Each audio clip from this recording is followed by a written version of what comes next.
Sweet.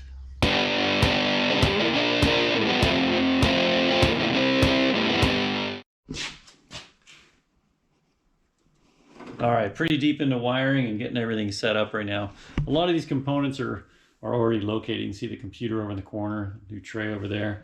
Getting all the wiring run, or trying to run it, but I can't really run the wiring until I get all the components in place. So you see things like the compressors under there and the batteries under the floor there and a couple of remote terminals.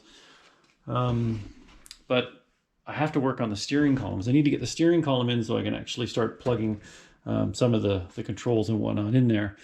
But the steering column was too long. So once we had it set up to its height here, it hung out so far into the floor that it was actually impeding the steering box. So it's a 94 GM column, nothing really fancy, but this is the column now, and it's completely disassembled. And I've got steering column parts all over the place here. So this is the housing here, and I'm just going to shorten this 8.5 inches. So basically I'm just going to take this section and move it up to here, and then section it all back together and do the same thing on the shifter column. Remove that, and also probably shorten this one. Although this one I might just telescope into itself, and this one does telescope into itself as well, so maybe I can just shorten that one up. TBD. But let's shorten this column and get it in the back in the van, so then I can make a lower mount for the lower part of the column to the floor of the van.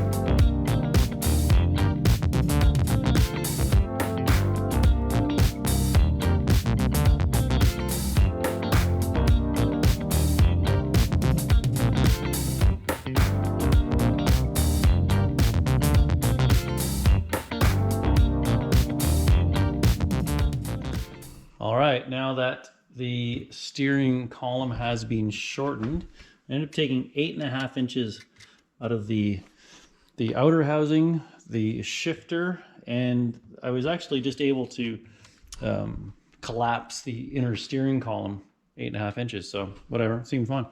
So let's get this mounted back in the truck, and then we can start working on the lower mount.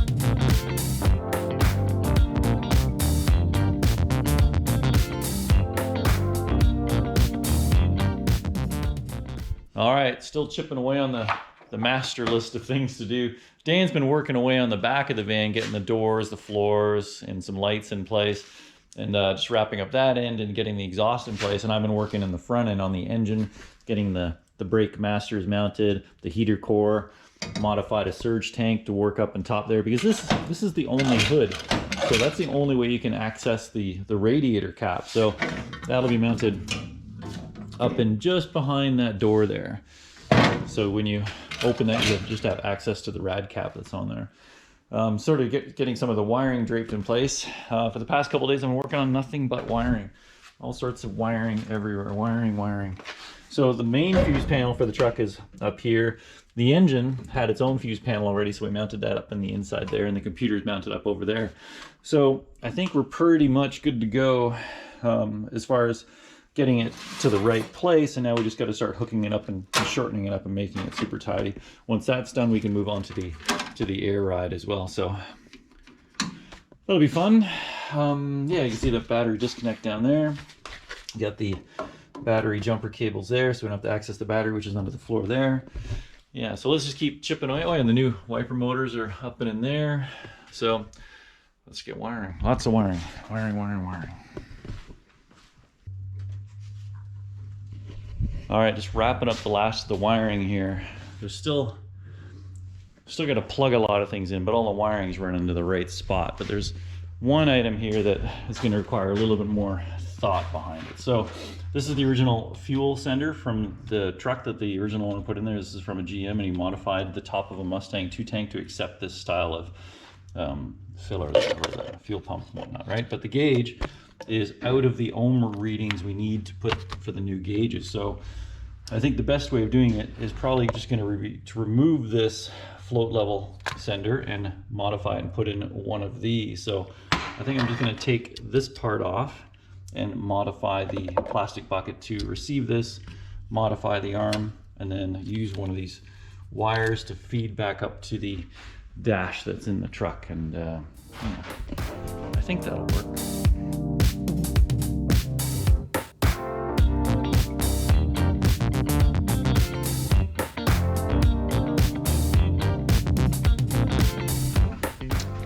All right, so that took a little bit of figuring there, but I think that's got it.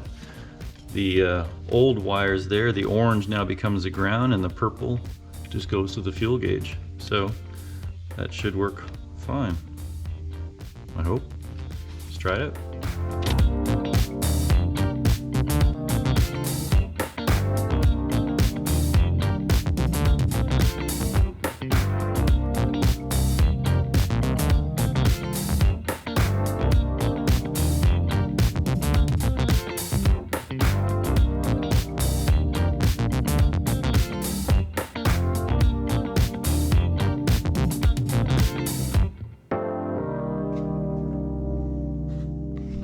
All right, so while a lot of the vehicle is done, it's not 100% yet. So you see the radiator's in, a lot of the wiring's done now, but as we finish things off inside, it's time to turn our attention to the rotten body. And in between Matt coming into painting the sides, we can actually lift the vehicle up and get the metal work done. So you can see there's still some missing sections there we need to fabricate, but this is the lower body panels that Dan made on the Polmax there. So let's get these welded in, and then we can start, once these are in, then we can start working on the corner missing pieces and such, and then getting the floorboards in and getting the tracks in. So it all starts here. So let's get this stuff welded in. Weld her up. No, we can't use that phrase.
All right, panel attempt number 1.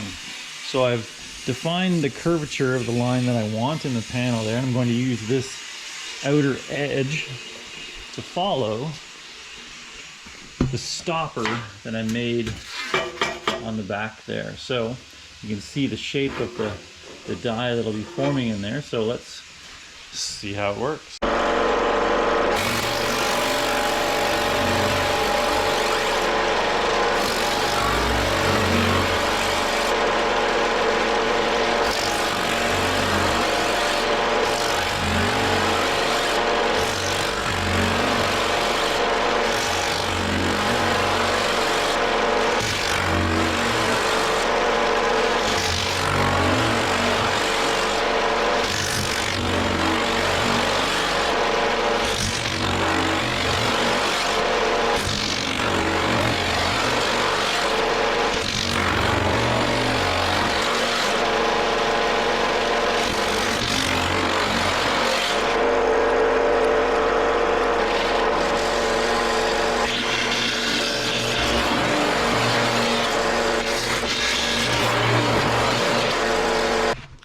Well, my arms are vibrating. My hands are definitely vibrating.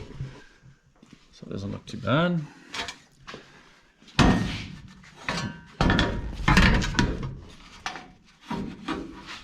Yeah. I think I can get that to work. So let's chop off that lower edge now and roll it around. Trim it up. See if we can get it to fit. All right, so after some cutting and some tuning up, I just rolled that edge over to look like the original one, although we'll probably end up trimming most of that off because of the offset of the wheel. So let's see if I can sort of clamp that there. Let me clamp this here.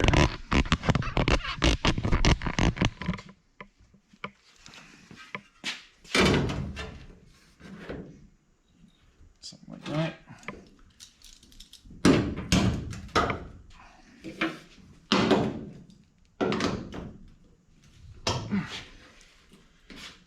I got a little bit more tweak in there still, but that's pretty good.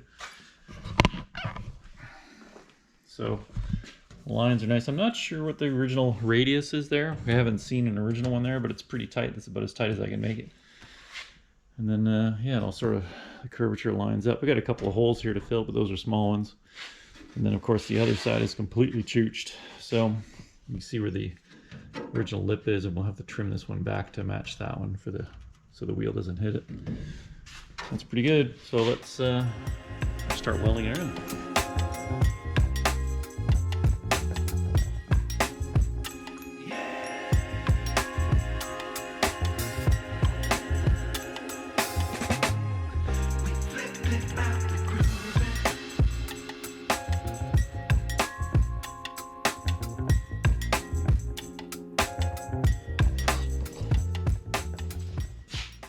All right, that's pretty much it. She's welded in there.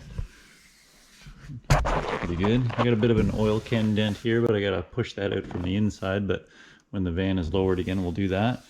But it's pretty good. So now I just have to replicate the one on the other side. This one's a little bit more messed up because the wheel lip was in worse shape. So let's create the same panel. I think it ends about there-ish, so we can see we got some more rot in this one here, so we'll have to deal with that one as well. Maybe make another arch, but same process. Let's just make one for the side. All right, and this one's done. But you know, when you start poking around and checking out for the other spots on a car for rust, yeah, I ended up replacing this whole lot. After poking around, it was just full of holes, and I tried to patch one hole, just kept blowing back. I'm like, the hell with it, just make a whole new panel. I got the tools, might as well just replace it. Okay, so what's next on the list? The panels aren't done. I gotta work on the seat belt still. I think we're gonna make bumper mounts. These are just something small. These are all those little things that take forever. But we got a bit of a bumper wiggle here, so I'm just gonna make a plate because we lost the bracket that held the outer one when we relocated it. So I'm just gonna make a bracket which holds this flat to the bottom of the body. Little stuff, it just takes forever. All right, bumper brackets are in, inner splash shields are on, tire is on, sweet. But I can't get the other one on until I lower it because we need to shove this up inside. I got lots of distance on this side, but the other side's a lot tighter. So let's lower it down. All right, just got to get the front wheels from the garage. They're out being balanced, and then we can get this thing on the ground. Look at that, sweet. It's pretty cool. All right, so now that all that lower edging is done, I also got this done, just a little return trim on the bottom of that. That's a nice little shelf there, finishes it off. I can't grind that right now. See how I still have to grind all this off, but the hoist is in the way, so I can't do that quite yet. But while it's up, I'm gonna finish off the exhaust. The exhaust, as you know, since this thing lies on the ground, there's only really a couple spots that the exhaust can come through. You don't really want to cut the back bumper up for an exhaust hole, nor do I want to like notch a section of body out here to have it come through, because then the exhaust actually has to come into the body, and there's a battery there and there's a bunch of stuff. So, and the air compressors are on the other side, same location. So let's not get into that. But what I do have is these two spots. So I think this would be a better spot because it's kind of a cool triangle shape. Plus I made a tip up that will work with that. So what I got here is this tip here. I've made a cone on it to work with the diameter of the exhaust, but this is a 4-inch 90-degree elbow that I've slash cut, and it offers that cool shape, right? And that works well with this. So let me get this mounted up here. Just made a bracket on it to attach it to the bumper bracket for now, so I can mock it up and look at it.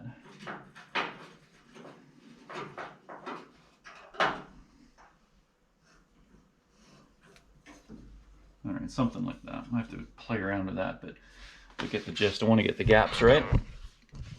So it looks pretty cool. I like the way that the wheel well comes down and tapers, and this sort of has a bit of that look as well. So I'm probably going to move it this way a little bit.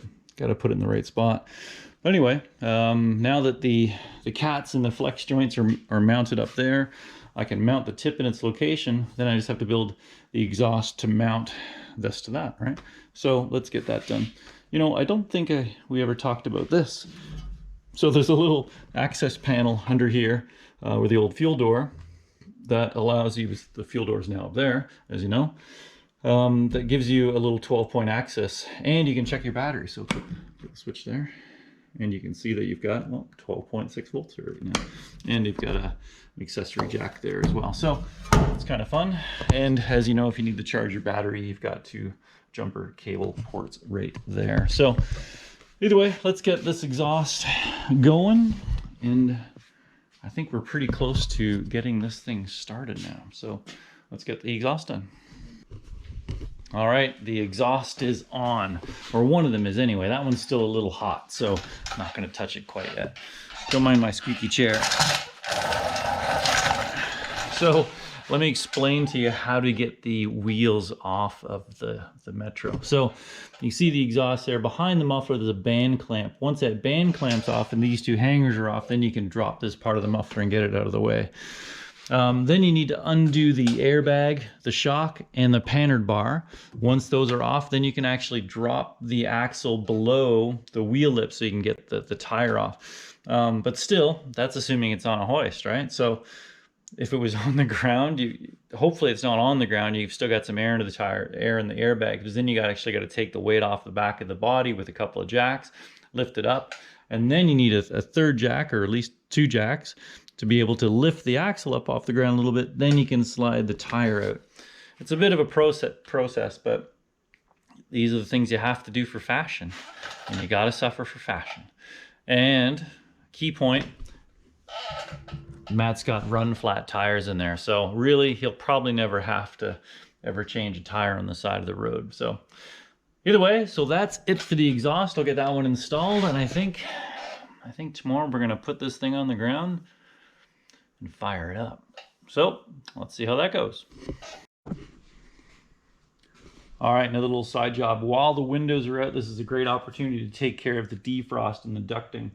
On the original Metro, there was a dash covering here that went all the way across, but this hole here had a heater unit and a fan, and it pressurized this whole area, and it blew it through the defrost and the side vents and so on. So what we've done is remove that, got a different heater core unit, and this is the ductwork here, the dashboard. So the driver sits here, obviously, and you can see the defrost vents here, and then the face vents here. So what we've done is remove that idea of pressurizing the whole system, because there's huge air gaps all the way around this. So what I did is I made a box, or another smaller plenum, that those 3 tubes on the heater unit can actually pressurize this box here. So it'll be done in 2 stages. So we'll install this, and then we can bolt it down to the dash unit once it gets installed. So, and after that's done, once we get that plenum top on, then I can actually make a mount for the master cylinder reservoir in there, and make maybe a little cap just so you can have access to check that, right? Yeah, small things. All right, so after a little bit of head scratching, I got it figured out yesterday. So it turns out when I was doing the wiring, I just hooked up the coil and the fuel injector power supply to the wrong 12-volt power supply. Of course, you need it on the ignition side, the pink wire from the GM column switch. Anyway, that's hooked up. We're good to go. So now, although I did fire it last night, so I didn't get the very first firing, but now we're going to fire it up and just check for leaks and such. So while it's on the hoist, so we can actually get underneath of it, I'm going to open the door and let's rock and roll. You good? Contact. God, that thing makes me chuckle. All right.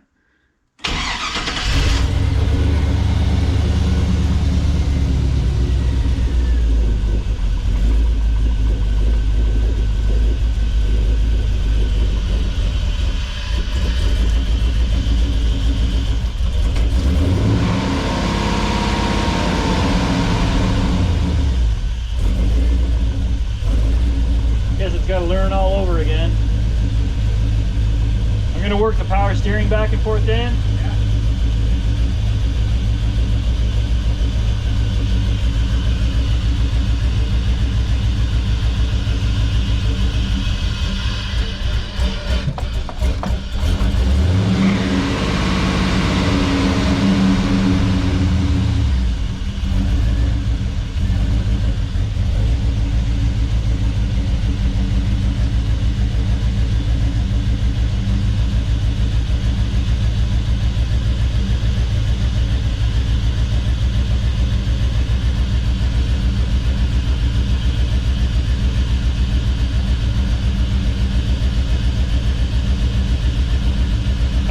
Too long. We don't have a second rad cap on there. Are you good? Yeah. Okay, I'm shut her down.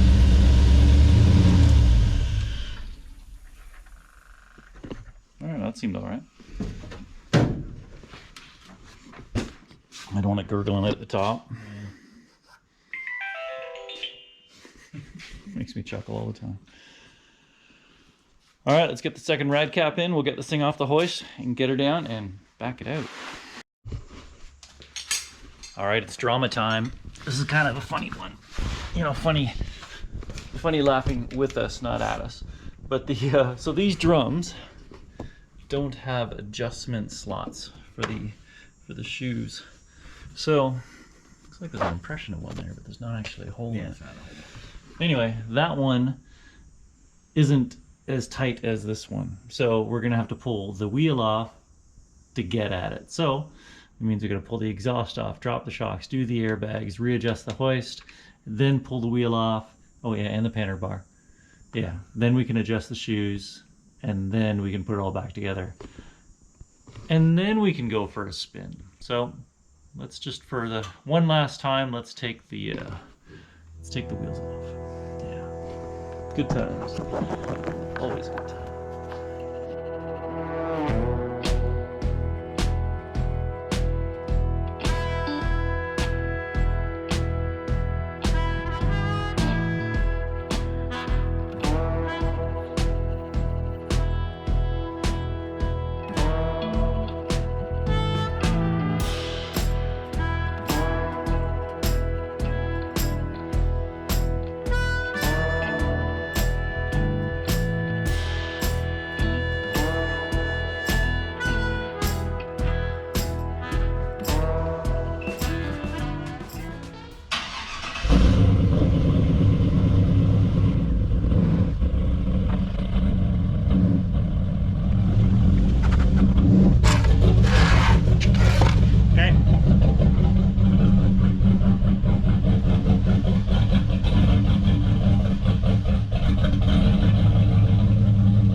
outside.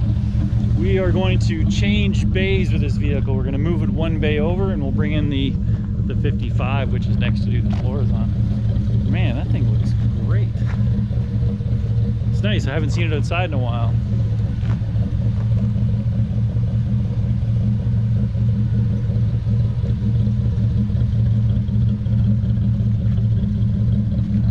And that's aired up all the way. It still has to drop down. Looks good. Sounds good. Sounds great. Heck yeah.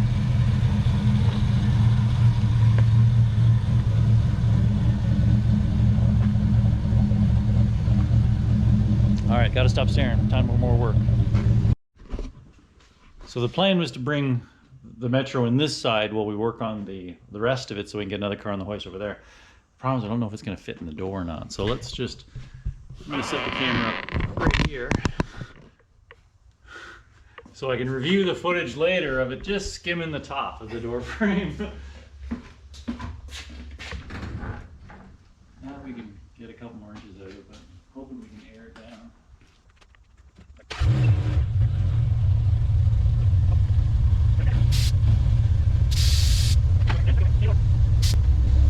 Yeah, you're good. So good. You're not hot. Am I in? Yeah, no, you gotta go another foot. Yeah, you're in.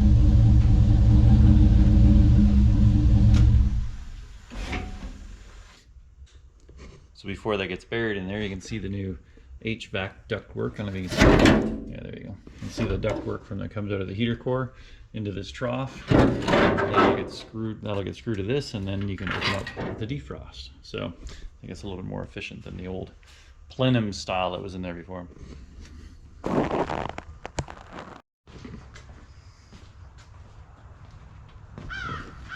All right, so some late night drama. Just the regular drama. I don't have to make this kind of drama up. It just happens. Anyway, so the whole time we've been trying to get this thing running, we've had issues with the vehicle speed sensor on the back of the transmission. We haven't been able to get any output from it. So we devised a couple of experiments where we're actually pull the VSS out, and we have like a fan, something with that looks like a reluctor ring, and we can actually hold. We used a starter, we used a fan, even just flicking a screwdriver across it, we could get a blip on the HP tuners and the speedometer of the magnetic trigger system actually working, right? But no matter how many times we put it back into the tranny with two different sensors, we couldn't get at the trigger. So we tried everything we can imagine to try to figure out what was going on. Anyway, ended up shaving like 10 thou off the back of the shoulder of the sensor, and then plugged it in, and then we got a blip, and then we had a reading. Anyway, it took us a couple hours to figure that one out, but it's in. We have a speedometer. The engine is now, and the transmission are now shifting. So now we can put this thing together and take it for a proper test drive. So just heard Dan pull up.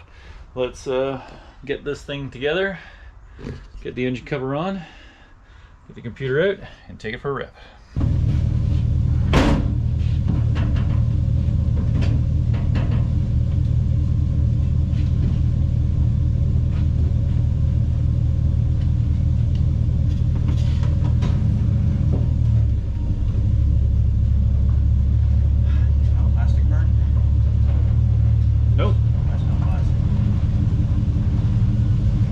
Plastic yesterday too, but we just kept driving.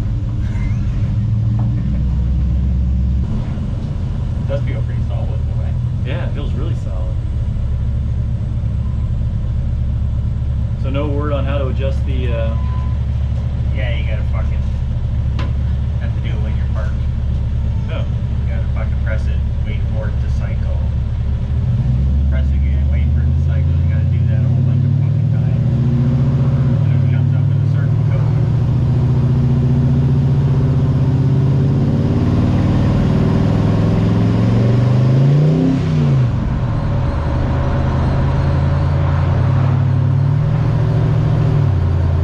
Gotta check the transmission code again.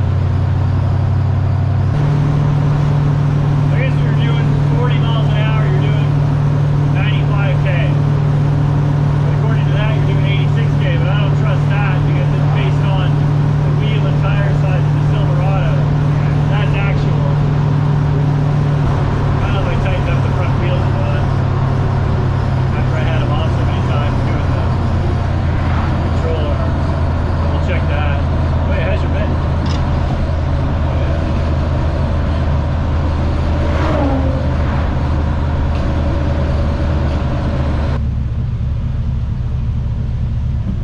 while we're driving, we got everything going. We got HP tuners, got a speedometer going here, and we're watching what's going on with the gauges here, but everything so far is pretty good.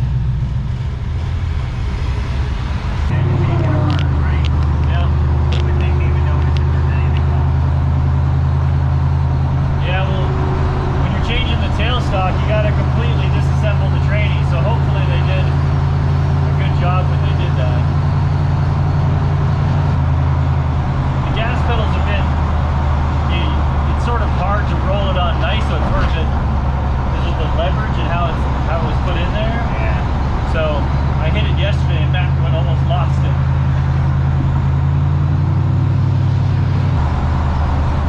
Alright, here we go, first fill up. Made it to the gas station.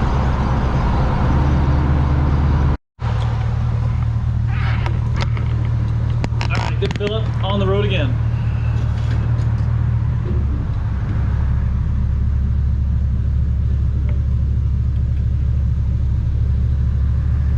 It's nice the fuel sender worked.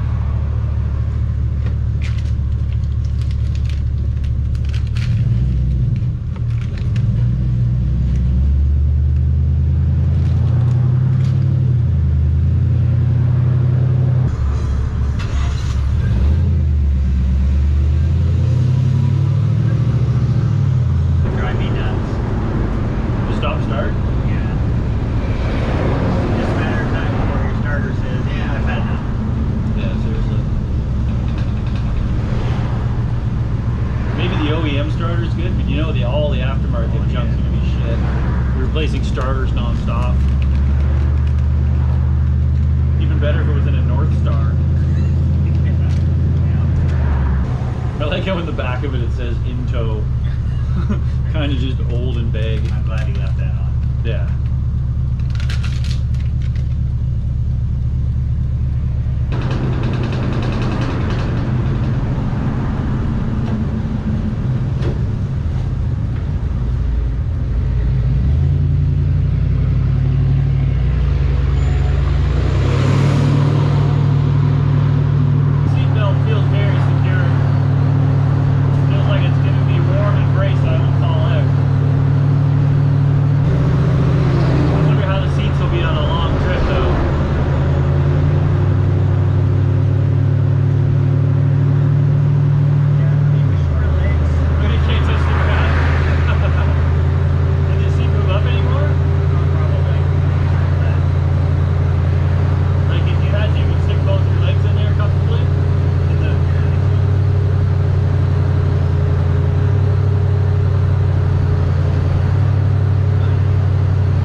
Alright, so before it leaves for its final time, we've got two last things to do.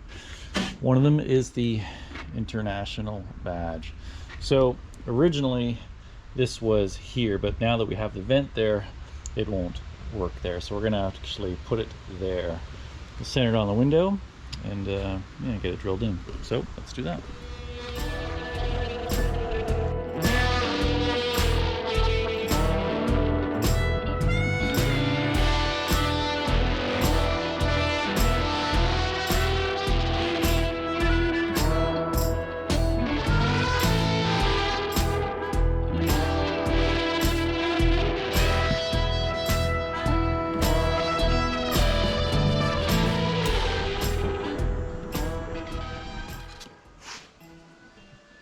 All right, it's time. The last step with Matt's approval.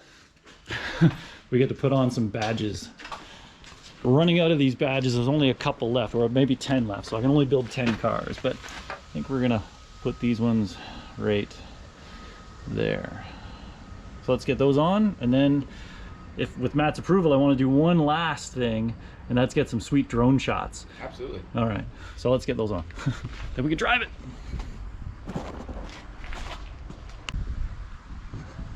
Yeah, that's pretty cool.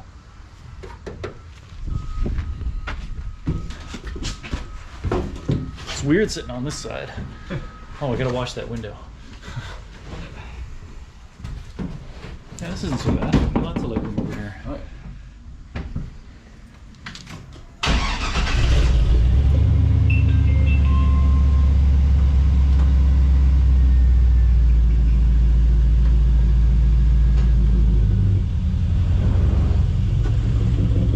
Oh yeah, you're here down all the way too right now. You gotta crank it up for your turning radius.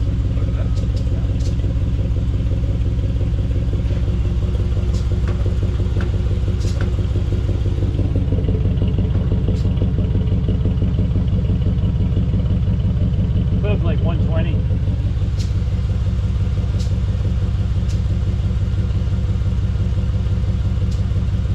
Should be good.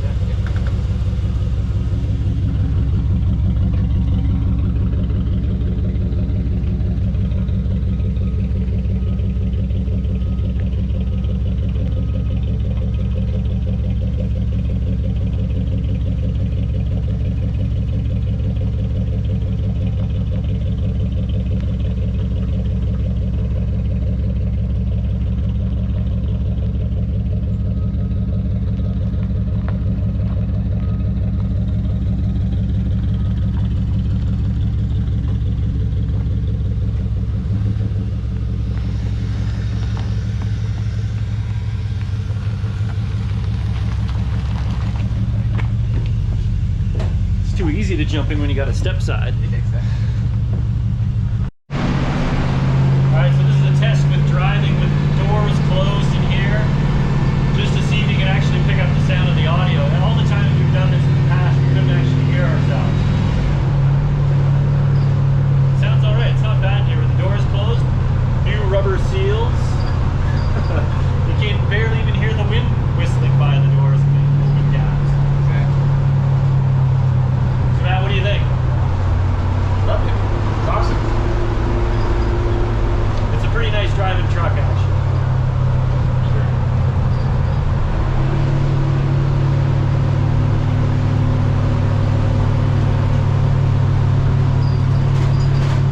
Is it a good road tripper? Absolutely. The seats are actually pretty nice. These armrests go a long way. Yep.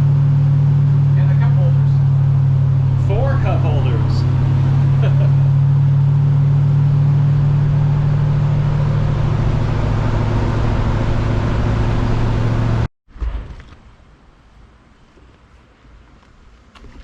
Well, that's it. The Metro is done. Matt's going to drive the hell out of it now, I hope, and take it through its paces. So where can we follow the adventures of the van? Instagram, Yeah, 1957 Metro. 1957 Metro, right? Yep. That's the story of it. And what is Red X Thread? Red X Thread is my new clothing company. Fantastic. Yes. And that's on Instagram as well? Yes. Red_X_thread. Very cool. Yeah. Check it out. Very cool apparel. Dude, well, this has been a fantastic build. I'm really happy to be a part of this van and this build. Oh, yeah. Looking forward to seeing it out on the road more often these days. So, For sure. thanks, dude. Cool, man. Thank you. No problem. Works amazing. So it's gonna be fun. Yeah. And that's pretty much it. That concludes the entire build series of the Metro. You know, like, subscribe, follow. We got way more adventures coming in the wings as well. But for now, this one is done. It's nice to work on them, but I don't like driving them as much as I do building them, and that's where Matt gets to get all the enjoyment from driving it now. So thanks, dude. I really appreciate this. Well, thank you. All right, man. Godspeed. Yeah.